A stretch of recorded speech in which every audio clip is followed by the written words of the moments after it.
같이 나눌 말씀 출애굽기 26장 30절부터 37절까지의 말씀입니다. 한 절씩 교독합니다. 너는 산에서 보인 양식대로 성막을 세울지니라.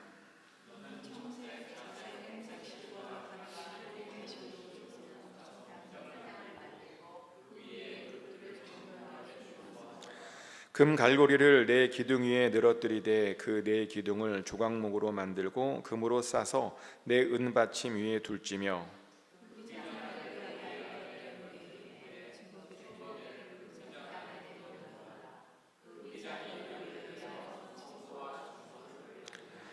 너는 지성소에 있는 증거계 위에 속죄소를 두고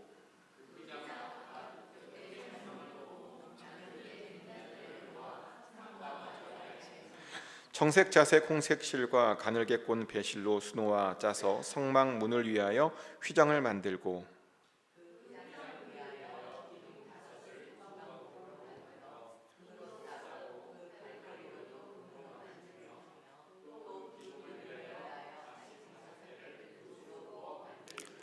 아멘. 오늘은 예배자 학교 이제 세 번째 시간입니다. 지난주에까지 우리는 이제 예배의 역사에 대해서 같이 말씀을 나눴고요. 오늘은 성막의 구조를 통해서 우리가 어떻게 예배를 드려야 하는지에 대한 말씀을 같이 나누려고 합니다. 하나님께서는 출애굽한 이스라엘에게 하나님께서 임재하실 공간인 성막을 만들라고 명령하셨습니다. 그래서 이스라엘은 광야에서 나오자마자 성막부터 만들어야 했죠. 근데 그 성막을 보면, 성막의 구조를 보면 아주 독특한 어떤 구조가 하나 있음을 알게 되는데요. 그림 한번 잠깐 띄워볼까요? 이게 성막인데, 근데 재미있게도 이 성막이 하나가 되어 있지 않고 하나님께서 그 성막을 다시 반으로 나누셨습니다. 그러며 한 곳은 지성소라고 따로 부르고 또 다른 곳은 성소라고 그렇게 불렸습니다. 근데 학자들에 따르면 하나님께서 그렇게 하신 데에는 이유가 있다라고 말씀하십니다. 무슨 이유냐면 그 두 개의 공간에서 일어나는 일이 서로 다르다는 겁니다. 성소는 섬기는 곳이랍니다. 그런데 지성소는 경배를 드리는 곳이랍니다. 하나님께서 그 목적에 따라서 성막 안을 그 두 개의 공간으로 그렇게 구분하셨던 겁니다. 그러면서 예배란 뭐냐? 섬기고 경배하는 것이 바로 예배라고 우리에게 알려주고 있습니다. 즉 예배 안에 섬김과 경배가 둘 다 있어야 그것이 온전한 예배가 된다는 겁니다. 저는 이 말에 전적으로 동일합니다. 왜냐하면 정말 그래요. 예배는 섬김과 경배가 동시에 일어나야 하기 때문입니다. 하지만 많은 이들이 예배를 그냥 단순히 경배로만 이해합니다. 예배 안에 섬김이 있어야 된다라고 하는 사실을 잘 알지 못합니다. 그러다 보니 섬김을 받으려만 하고 섬기려고 하지 않는 그런 모습들을 많이 보죠. 그런데 하나님께서 만드신 예배에는 경배만 있지 않았습니다. 하나님께서 만드신 예배에는 섬김도 있으셨습니다. 그래서 우리들은 예배를 드리면서 우리가 어떻게 하면 하나님을 섬기고 교회를 섬길 수 있을까 늘 고민하며 섬김의 자세로 예배를 드려야 합니다. 그리고 사실 예배 중에 섬길 일들이 많습니다. 섬기라니까 찬양이나 반주자로만 섬길 수 있는 것 아니냐라고 하는데 아니요. 주보를 나눠주는 것도 섬김입니다. 식사를 준비하는 것도 섬김이고요. 다른 사람들에게 물 한 잔 떠드리는 것도 섬김이고 또 식탁과 의자를 접는 것도 섬김이고 밥을 먹고 식사를 정리해 주는 것도 섬김이고요. 또 혼자 있는 분들과 함께 같이 밥을 먹어주는 것도 사실은 섬김입니다. 이렇게 찾아보면요, 섬길 일들이 굉장히 많습니다. 그래서 우리는 경배만 드리지 말고 어떻게 하면 섬길 수 있는가, 그것도 고민하며 예배를 드려야 합니다. 그것이 바로 하나님께서 우리들에게 원하시는 그런 예배의 모습입니다. 또 하나님께서는 우리들에게 예배를 가르쳐 주시기 위해서 지성소 안에 속죄소라고 하는 걸 주셨습니다. 속죄소는 뭐냐면, 그림 한번 볼까요? 지성소 안에 있는 하나님의 법궤 그 뚜껑을 우리가 속죄소라고 말합니다. 하나님께서는 이스라엘에게 법궤를 만들라고 명령하셨죠. 그래서 그 법궤 안에 십계명과 아론의 쌍난 지팡이와 만나를 두라고 말씀하셨습니다. 그리고 그것을 뚜껑을 덮어두라고 말씀하셨는데, 근데 그 뚜껑은 단순한 뚜껑이 아니라 이름이 있어요. 속죄소라고 하는 그런 이름이 있었습니다. 그리고 그 속죄소에 또 다른 이름이 또 하나 있었는데요, 시은좌라고 하는 이름이 있었습니다. 즉 그 뚜껑은 은혜를 베풀어주는 의자라는 겁니다. 그래서 이스라엘은 하나님께서 그 의자에 앉으셔서 그들에게 은혜를 베풀어 주신다라고 그들은 믿었습니다. 한마디로요, 예배란 은혜를 받는 자리라고 하는 그런 뜻입니다. 근데 맞아요. 예배는 은혜를 받는 자리입니다. 아무것도 받을 자격이 없는 우리가 하나님의 사랑으로 또 하나님의 주권으로 놀라운 것들을 받는 자리가 바로 예배의 자리라는 겁니다. 하나님께서 우리를 너무나 사랑하셔서요, 우리들에게 계속 주는 자리가 바로 예배의 자리입니다. 그래서 우리는 그것을 깨닫고 그 은혜를 사모해야 됩니다. 그러면서 동시에 내가 정말 아무것도 아닌데 하나님께서 나에게 거저 그 은혜를 주시고 있구나라고 하는 것을 절대로 잊지 말아야 됩니다. 그러면서 동시에 하나님께서는 계속 우리들에게 예배를 통해서 은혜를 베풀어 주시기를 원하시구나라고 하는 사실도 잘 알고 있어야 됩니다. 그것이 바로 예배를 드리는 자의 기본적인 마음이라는 거죠. 또한 하나님께서는 그 성소 안에요, 향단이라고 하는 것도 두셨습니다. 향단의 또 다른 이름은 분향단 또는 금향단이라고 합니다. 하나님께서 이 향단을요, 성소 바로 한가운데 두셨습니다. 그러면서 이 향단에서 매일 아침과 저녁으로 향을 피우게 하셨죠. 그리고 1년에 한 번 대속죄일에는 여기 향단불에 속죄의 피도 바르게 하셨습니다. 그런데 이 향단에서 피워지는 연기에 아주 중요한 의미가 있다라고 성경은 말합니다. 이 연기가 어떤 의미가 있냐면요, 우리의 기도를 상징한답니다. 실제로 다윗이 시편 141편 2절에서 이렇게 고백을 해요. 시편 141편 2절인데요, 나의 기도가 주의 앞에 분향함과 같이 되며 나의 손드는 것이 저녁 제사같이 되게 하소서. 아멘. 다윗이 고백하기를 자신의 기도가 분향함, 주의 앞에서 분향함, 그런 분향 향기 같다라고 말합니다. 다윗이 이런 고백을 했습니다. 그리고요, 요한계시록에 보면 우리들의 기도가 향과 함께 하나님 앞에까지 올라갈 수 있다라고 이렇게 말을 하죠. 요한계시록 8장 3절 4절 말씀입니다. 또 다른 천사가 와서 제단 곁에 서서 금향로를 가지고 많은 향을 받았으니 이는 모든 성도의 기도와 합하여 보좌 앞 금제단에 드리고자 함이라. 향연이 성도의 기도와 함께 천사의 손으로부터 하나님 앞으로 올라가는지라. 아멘. 천사가요, 많은 향을 하나님께 올려드리려고 하는데 왜냐 봤더니 이 향이 성도님들의 기도와 합하여져서 하나님의 보좌 앞으로 올라가기 때문이라고 말합니다. 이렇게 향단에서 나오는 그 향은요, 우리의 기도를 상징하고 있습니다. 그 말은 성소 안에 향이 있는 것처럼 예배 안에서도 우리가 기도하는 마음으로 예배를 드려야 한다는 겁니다. 그리고 실제로 기도해야 한다는 겁니다. 왜 이 말을 강조하냐면요, 우리가 예배 시간에 기도해야 된다는 걸 잘 알고 있어요. 근데 이 잘 알고 있는 것들을 어떤 분들을 보면 잘 하지 못하시는 분들도 있기 때문입니다.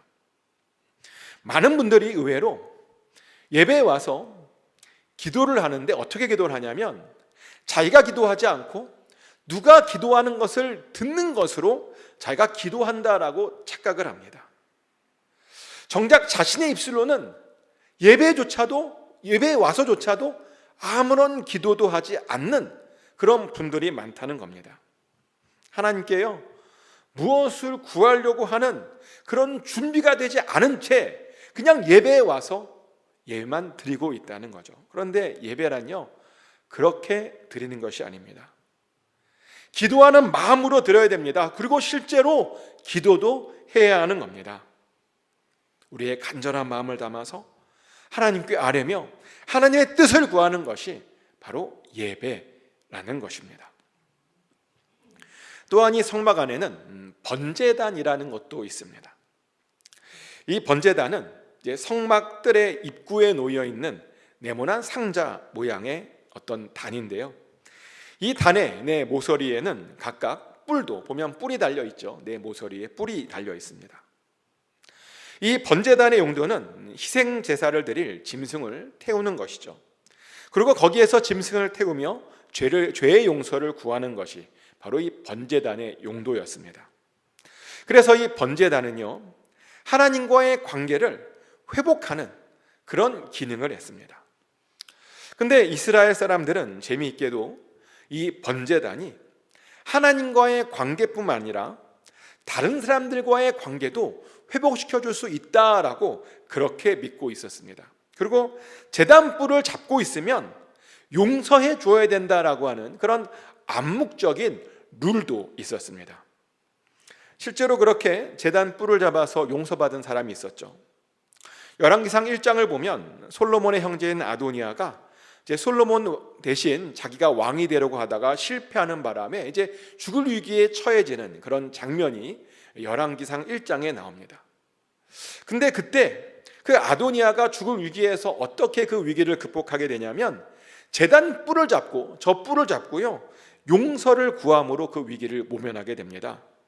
자기가 제단 뿔을 잡고 있으니까 절대로 자기를 죽이지 말할 것을 맹세해달라고 그렇게 요구를 하죠. 그러자 정말 그것을 보고요, 솔로몬이 그 아도니아를 용서해 주었습니다. 왜냐하면 그가 제단 뿔을 잡고 있었기 때문입니다. 제단 뿔에 있는 그 화해의 규칙을 지킨 겁니다. 이렇게 번제단은 죄 용서와 화해의 의미가 있습니다. 그래서 사실 우리들도 예배를 드리면서 이런 죄 용서와 화해를 사실은 경험해야 하는 겁니다. 예배에 오면 우리의 죄를 고백하고 하나님과도 화해하고 이웃과도 화해를 해야 합니다. 그런데 재밌는 건 뭐냐면 이 번제단이 어디에 있었다고요? 아까 제가 성막뜰에 있었습니다. 성막뜰은 뭐냐면 성막에 들어가자마자 제일 먼저 보는 것이 바로 이 번제단이라는 것입니다. 그 말은 예배를 드리는 자들이 제일 먼저 해야 되는 것이 뭐냐? 자신의 죄를 고백하고 하나님과 화해하는 겁니다. 그리고 화해하는 것을 넘어서 이웃과도 화해하는 것, 제일 먼저 해야 하는 것이 바로 이 화해라는 것입니다.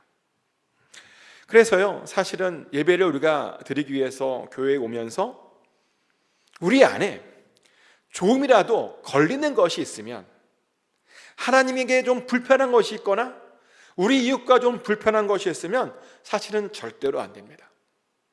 그것은 예수님께서도 이렇게 지적하신 것이죠. 마태복음 5장 23절 24절 말씀입니다.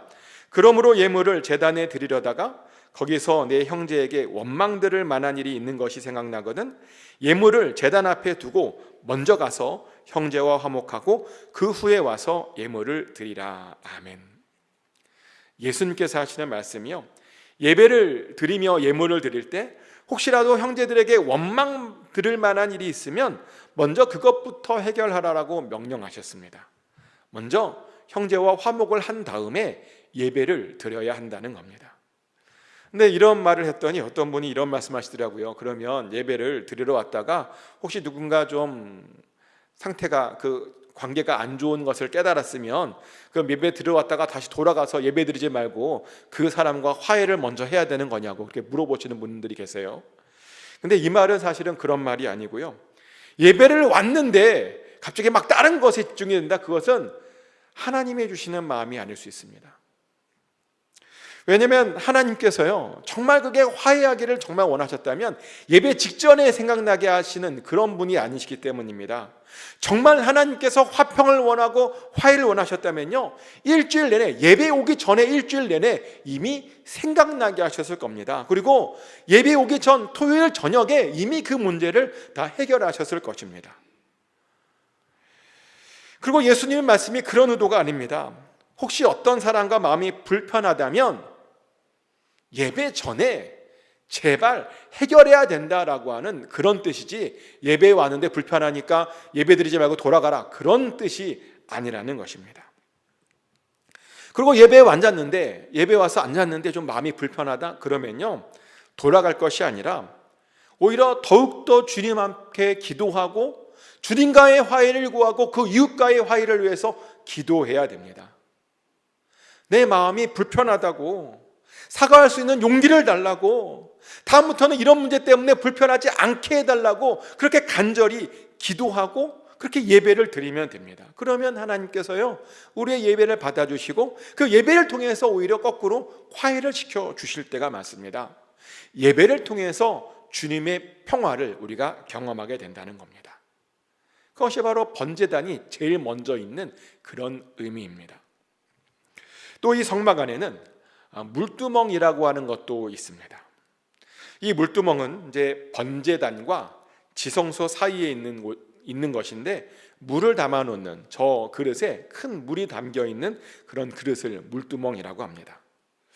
성소에 들어가는 제사장들은 이 물두멍에서 자기의 손과 발을 다 씻어야 했습니다. 그러면서 그렇게 다시 한번 자기네들을 주님 앞에서 정결하게 했습니다. 근데 이것도요, 아주 중요한 의미가 있는데요, 사실 예배자들은 이미 번제단 안에서 영적으로 다 깨끗함을 받았습니다. 피로 번제를 드림으로 이미 깨끗함을 받았는데, 근데 그 다음 물두멍을 둬서 다시 한번 씻으라는 겁니다. 그 말은 뭐냐면요, 영적으로만 깨끗하면 안 된다는 겁니다. 육신적으로도 하나님 앞에 깨끗하게 나와야 한다는 것입니다. 그러니 물두멍 앞에서 한 번 더 씻으라고 그렇게 명령하신 겁니다. 그렇게 영과 육이 모두 정결한 상태로 우리가 예배를 드려야 한다는 겁니다. 사실 이것도 우리들에게 아주 중요한 의미가 있죠. 우리는 종종 어떤 생각을 하냐면, 예배를 드릴 때 마음이 중요하지, 우리가 뭐 한 게 어떤 모습으로 나오는 게 뭐가 중요하냐라고 우리가 흔히 생각을 합니다. 마음이 더 중요한 줄 압니다. 그런데 아닙니다. 마음도 중요한데요, 모습도 굉장히 중요합니다. 우리가 어떻게 나오느냐, 어떤 모습으로 나오느냐, 어떤 옷을 입고 나오느냐도요, 사실 하나님 앞에서 굉장히 중요한 겁니다. 적어도요, 예배를 드리러 나올 때는 평소에 입고 온 것보다 더 하나님을 생각해서 더 단정하게 입고 와야 한다는 그런 말입니다. 그리고 더 신경 써야 되는 게 맞죠. 하나님 앞에 나오는 거잖아요. 그렇지 않아요? 대통령 앞에 나와도 우리가 옷 매무새를 좀 다듬는데, 하나님 앞에 나오는데 그냥 나옵니까? 언젠가 말씀드렸는데, 제 아내에게는 예배를 드리러 나오는 옷에 대한 아주 특별한 독특한 습관이 하나 있는데요, 새 옷을 사면 바로 입지 않고 예배에 무조건 나오고 나서 그냥 입어요. 새 옷을 사면, 그래서 새 옷 사면 기다려요, 예배 나올 때까지. 신발도 마찬가지고, 항상 예배에 먼저 나와서 하나님께 보이고 입고 싶답니다. 그래서 그게 맞는가라고 좀 생각을 해봤는데요, 근데 제가 나중에 좀 깨닫게 된 것은 뭐냐면, 하나님이 얼마나 좋으실까. 하나님께 제일 이쁜 옷 먼저 입고 와서 보여드린다는 거잖아요. 하나님을 가장 높게 생각한다는 거잖아요. 그러다 보니 하나님께서 정말 기뻐하실 수 있겠다라고 하는 그런 생각이 들었습니다. 근데 그래요, 하나님께서는 우리의 마음도 중요한데요, 우리의 행동, 우리의 외모, 이런 것도 다 중요하게 생각하십니다. 하나님 앞에 나올 때는 적어도 평상시보다 더 신경 써야 된다는 겁니다. 그것이 하나님께서 우리들에게 원하시는 그런 예배의 모습이라고 저는 생각합니다. 또한 이 성막 안에는요, 떡상이라고 하는 것이 있었습니다. 이 떡상은 성소에서 북쪽에 있었는데요, 이 떡상 위에는 12지파를 상징하는 12개의 진설병이 놓여 있었습니다. 그리고 진설병들은 안식일마다 이제 새로운 떡으로 매번 교체를 했고요, 그리고 그렇게 교체되면 제사장들이 그 떡을 먹어야 했습니다. 근데 이 떡상에 이 떡이요, 단순히 12지파만 상징하는 것은 아니었고, 이 떡상에 있는 떡은 사실은 우리의 영원한 떡이신 예수 그리스도를 상징하기도 하는 것이었습니다. 그래서 제사장들이 그 떡을 먹었던 것처럼 사실은 우리도 예배 때마다 예수님을 먹어야 합니다. 그것이 사실 우리가 예배 때 성찬을 나누는 그런 이유이기도 하죠. 그런데 성찬식 말고도 이 떡을 먹는다라고 하는 의미는 로고스 대신, 다시 말하면 말씀 되시는 예수님을 먹어야 된다라고 하는 그런 뜻이기도 합니다. 즉 우리가요, 말씀을 듣는 것이 바로 예배라는 것입니다. 맞아요.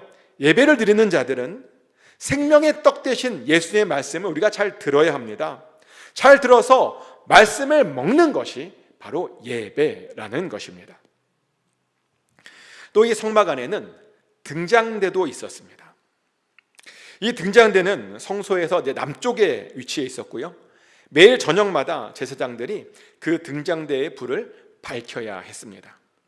근데 이 등장대에도 많은 의미가 있죠. 그 중에 가장 중요한 의미는 이 등장대가 바로 교회를 상징하고 있다는 겁니다. 그 말은요, 예배를 드리는 자들은 전부 어떤 교회에 소속되어 있어야 된다는 겁니다. 이것이 왜 이렇게 제가 강조해 드리냐면, 요즘 가난한 교인이라는 사람들이 있어요. 교회는 소속되어 있지 않는데 예배만 드리는 사람. 어떤 교회도 소속되지 않는데요, 그냥 예배만 드리겠대요. 근데 그것은 잘못된 예배를 드리고 있는 겁니다. 그것은 어떤 것이냐면요, 등잔대에 불을 밝히지 않고 그냥 예배를 드리려고 하는 것과 같습니다. 어둠 속에서 아무것도 보이지 못한 채 그냥 예배만 드리면 되겠지라고 생각하는 그런 생각이라는 겁니다. 그런데요, 불을 꺼놓고 드리면 절대로 제대로 된 예배를 드릴 수 없습니다. 불을 켜놓고 드려야 예배를 제대로 드릴 수 있는 겁니다. 그래서 우리는 절대로 교회를 안 나가는 그런 신자가 되어서는 안 됩니다. 교회, 어떤 교회라도 소속되어서 예배를 드려야 합니다. 여기까지가 이제 성막에서 드렸던 예배를 통해서 우리가 어떻게 예배를 드려야 하는지에 대한 그런 이야기입니다. 그런데 우리가 이렇게 예배를 드리면서 반드시 알고 있어야 되는 것이 하나 더 있는데요, 뭐냐면 예배는 단순히 성전 안에서 드려지면 그것이 끝이라는 사실이 아니라는 겁니다. 성전 안에서의 예배는 이제 막 예배가 시작되었음을 알려주는 겁니다. 진정한 예배는요, 뭐냐면 성전 예배가 끝나고 이제 삶 속에서 일어나는 예배가 사실은 진정한 예배입니다. 그래서 우리들은 예배가 끝난 후에도 계속해서 하나님의 임재와 하나님의 동행하심을 그렇게 경험해야 됩니다. 그것이 바로 진정한 예배의 완성입니다. 그래서 사실 저도요, 제일 많이 신경 쓰는 것이 사실은 삶 속에서 어떻게 예배자로 살 것인가, 이것을 가장 많이 집중하고 있고 가장 많이 신경 쓰고 있습니다.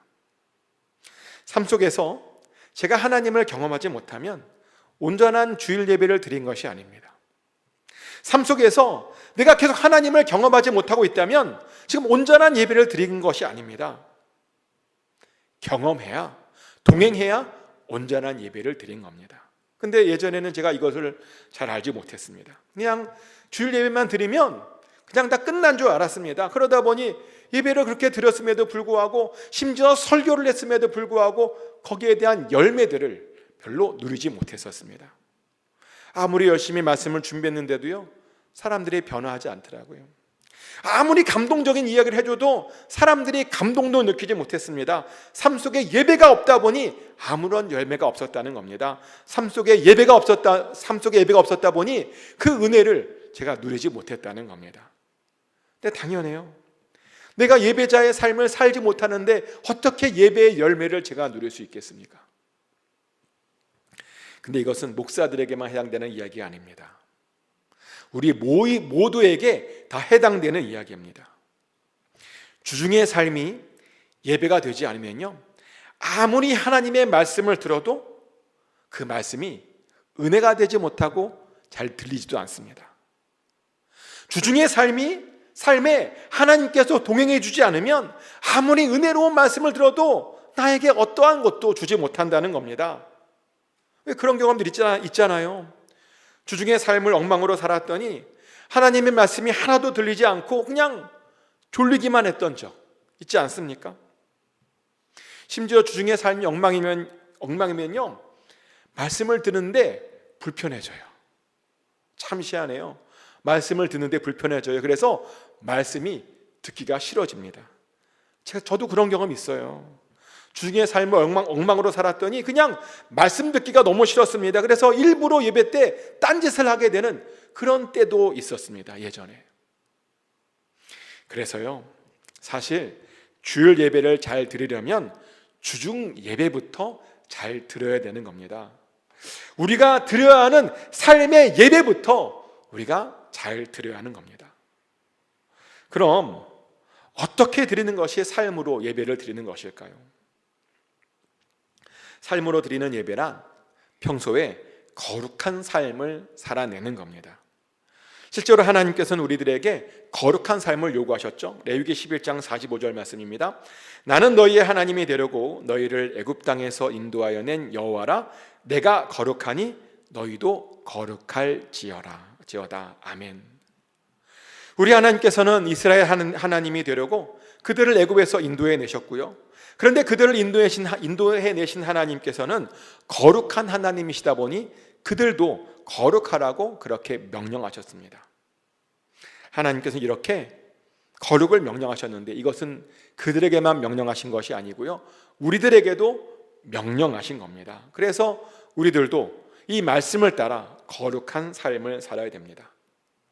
하지만 많은 이들이 거룩한 삶을 살지 못하고 이 거룩이라고 하는 그 단어 자체에서 오는 그 중압감과 무게 때문에 거룩을 두려워하는 그런 사람들도 있는 것을 봅니다. 여러분들은 어떠하십니까? 혹시 이 거룩이라고 하는 단어가 어떻게 느껴지십니까? 혹시 부담스럽습니까? 그런데요, 전혀 부담스럽지 않아도 됩니다. 사실 이 거룩이라고 하는 개념은 전혀 부담스러운 개념이 아닙니다. 왜냐하면 거룩이란 성령 충만하면 아주 자연스럽게 저절로 따라오는 것이기 때문입니다. 그래서 어떤 사람들은 성령 충만을 거룩이라는 말로 바꿔 부르기도 합니다. 그리고 실제로 우리가 성령 충만하잖아요. 그럼 우리가 바뀝니다. 성령 충만하면 이전과는 전혀 다른 삶을 살게 됩니다. 우리의 모든 관심이 하나님에 되고 우리의 삶의 목표가 하나님의 나라가 됩니다. 우리의 행동이 예수님을 닮으려고 하고 우리를 통해서 그렇게 하나님의 뜻이 이루어지게 됩니다. 하지만 성령 충만하지 않으면, 즉 거룩하지 않으면 계속 똑같은 삶을 살아가게 됩니다. 똑같은 삶만 살면 그래도 다행입니다. 거룩하지 않으면 점점 믿음이 약해집니다. 그래서요, 세상 사람들과 별반 다를 바 없는 그런 삶을 살게 됩니다. 세상 사람들처럼 우리의 관심이 오직 먹을 것, 입을 것, 마실 것에 있게 됩니다. 세상 사람들처럼 육신의 정욕, 암몬의 정욕, 이생의 자락에 빠지게 됩니다.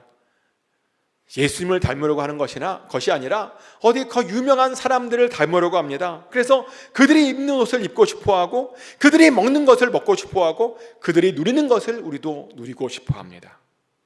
그러다가 그럴 수 없을 때면 자신의 그 삶에 불만족을 느끼게 되고, 그러다가 나중에는 자신에게 아무것도 주지 않았다라고 하나님을 오해하게 되며 하나님을 떠나가게 됩니다. 성령 충만하지 않으면 이렇게 된다는 겁니다. 그래서 우리는요, 거룩하기 위해서라도 성령 충만해야 합니다. 그리고요, 성령 충만하면 우리가 매일 살아가면서 드려야 하는 그 예배를 우리가 드릴 수 있게 됩니다. 사실 그것이요, 바로 영과 진리로 예배 드리는 것입니다. 우리가 성령 충만하면요, 그래서 삶으로 예배를 드리면 그 성령이 우리로 하여금 저절로 진리 가운데로 인도해 줍니다.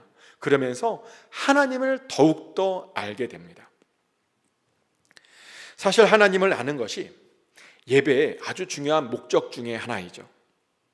제가 지난주에 하나님께서 왜 우리를 예배자로 부르셨는가에 대한 말씀을 드렸죠. 제가 지난주에 무엇이라고 말씀드렸냐면 우리에게 복을 주시려고 우리를 예배자로 불러주셨다라고 제가 말씀드렸습니다.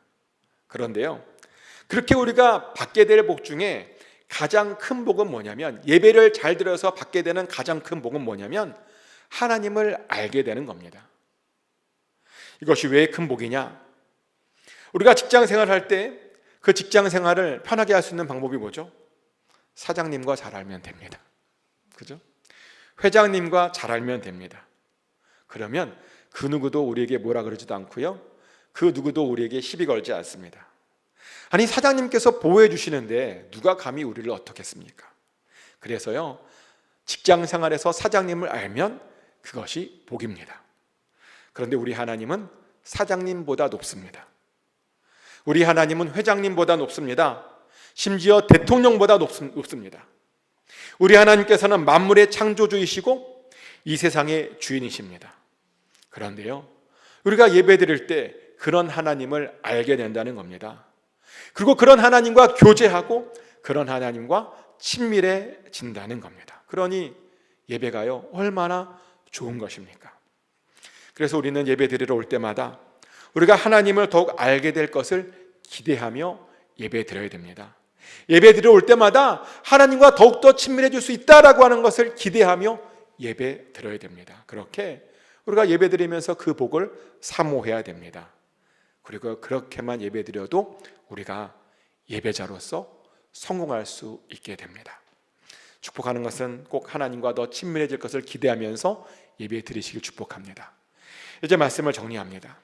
오늘 우리는 성막을 통해서 우리가 어떻게 예배를 드려야 하는지에 대해서 같이 나눴습니다. 예배 드릴 때 경배만 있으면 안 됩니다. 섬김도 같이 있어야 됩니다. 예배 드릴 때 은혜를 사모하셔야 됩니다. 또 예배 드릴 때마다 기도하셔야 됩니다. 그리고 예배 드릴 때 하나님과 이웃과 화평해야 됩니다. 또한 예배 드릴 때 마음도 중요하지만 우리의 자세, 행동, 외모도 중요합니다. 또 예배 드릴 때 말씀을 잘 들으심으로 우리의 생명 대신, 말씀 대신 예수님을 우리가 잘 먹어야 됩니다. 그리고 교회에 소속되어져야 또한 예배를 잘 드릴 수 있습니다. 그리고 예배가 끝나는 것은 없습니다. 모여서 예배가 끝나면 새롭게 삶으로 드리는 예배가 시작되는 겁니다. 그리고 그 예배는 성령 충만함으로 드려야 됩니다. 그러면 하나님을 알게 됩니다. 그러면 복을 받게 됩니다. 이것을 절대 잊지 마시고 꼭 이렇게 예배 드리심으로 하나님께서 찾으시는 바로 그 예배자가 꼭 모두 되시기를 예수 그리스도 이름으로 축복합니다. 기도합니다. 하나님 아버지, 이 시대에도 여전히 동일하게 예배자를 찾으시는 줄 압니다. 하나님께서 원하시는 그 예배자, 그 예배자를 찾으실 때 우리가 하나님 바로 그 예배자가 될 수 있게 원합니다. 하나님을 기쁘시게 하고 하나님이 원하시는 그 예배를 하나님께 올려 드리게 하여 주시옵소서. 그리고 하나님, 우리가 날마다 삶으로도 동일하게 예배 드리게 하여 주시옵소서. 성령 충만함으로 주님과 동행하게 하여 주시고, 그래서 주님께서 주시는 것들, 그 복들을 다 받아 누리는 우리 모두가 되게 하여 주시옵소서. 그것을 기대하며 예배 드리게 하시고 그 기대가 채워지는 그런 예배를 날마다 드리게 하여 주시옵소서. 그렇게 우리의 삶을 인도해 주실 줄 믿습니다. 감사드리며 예수 그리스도 이름으로 기도드렸습니다. 아멘.